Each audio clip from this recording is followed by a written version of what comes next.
this is Straight Pass. Sorry, my voice went there for a minute. Hi, this is going to be my review of Creed 3. No spoilers. I went to see this movie yesterday, Saturday.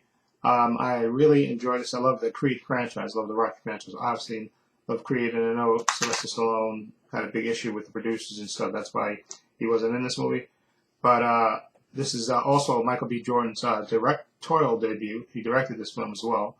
Okay, and this tells the story of him and Jonathan Majors, who's in this. Is Damien Anderson.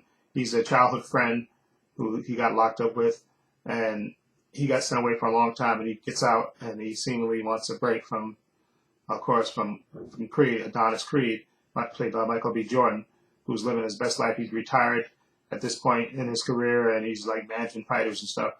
And Damien, comes back, and he actually, like I said, you see in the trailer, he's coming back and he wants revenge. He feels like his life was stolen from him, and Adonis Creed got everything that he should have got, and so he wants revenge. And you know how these boxer story goes. And like I said, this story is very familiar, especially in these sporting movies, especially boxing movies. You know how these stories usually go, and this one is no exception. But I still think what elevates this movie is actually the actors and actually the story. Believe it or not, even though it's predictable, I think especially the way they have it play out, and you kind of feel for Jonathan Majors' character, Damien Anderson. If you watch the movie and you see how it plays out, you actually have sympathy. And Michael B. Jordan, he plays it just like, man, it feels guilt for what happened between the two of these childhood friends and stuff. So he feels a tremendous amount of guilt behind that. And, Adonis, and then, Damien Anderson, played by Jonathan Majors, he wants revenge. He comes to take it all. He wants everything.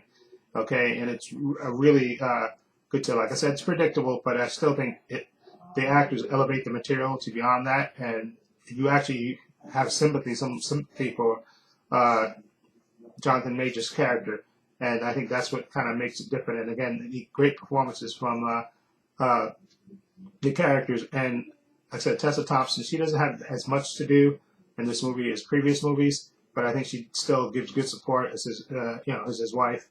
Okay, Bianca, and there's also a really good addition.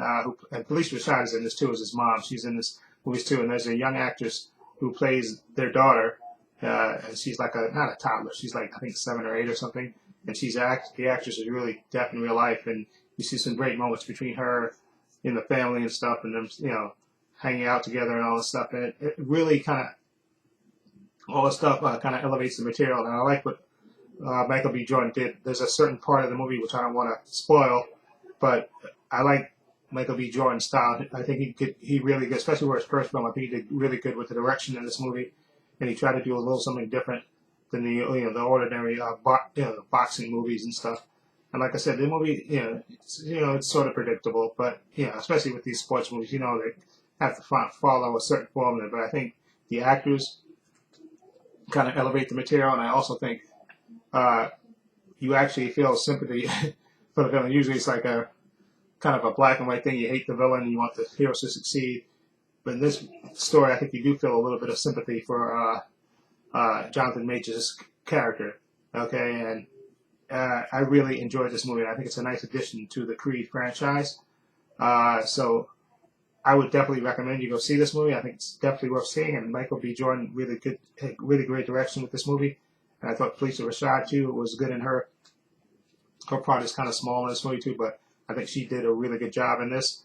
And I definitely think, and also special mention to Wood Harris. He plays, Tony Little Duke Burton, the trainer of Adonis Creed and stuff. And I think he was really good too. And I would definitely recommend this movie, and it's a great addition to the Creed franchise. And I would have to give this movie, I would give it a 7.8. I think it's really good. It's about a little bit over 2 hours. Not boring to me. Like I said, it's pretty predictable, the story, but I still think it was really well done, and the fights I thought was really good. And I like what Michael B. Jordan did try to do something a little different with the fight scenes, and I definitely think it's worth checking out. So I give it a 7.8. Okay, so definitely recommend you go see it. Anyway, let me know what you think. If you've seen Creed 3, what do you think of it? Feel free to leave comments down below. I have links to my social media in the description box, Facebook, Twitter, Instagram. Also have a link to my other channel, Club Views and Opinions. You can check that out as well. Also have a link down below to my Patreon. I want to say a special thank you to my Patreon. Again, my Patreon, which is only $5 a month. Follow the link below to the Patreon. Check it out. I have tons of content on there, unedited content, TV show reaction, DC TV shows, Marvel TV shows on there. I got some Star Wars stuff on there as well, as movies as well. I redesigned the banner page on my Patreon, so check it out if you want to support me. Also, please give this video a thumbs up. It helps the channel, and I truly appreciate it. Also, hit the subscribe button, hit the notification bell, so you know when I upload new content to this channel. And this is Trey Pastor saying so long, and take care.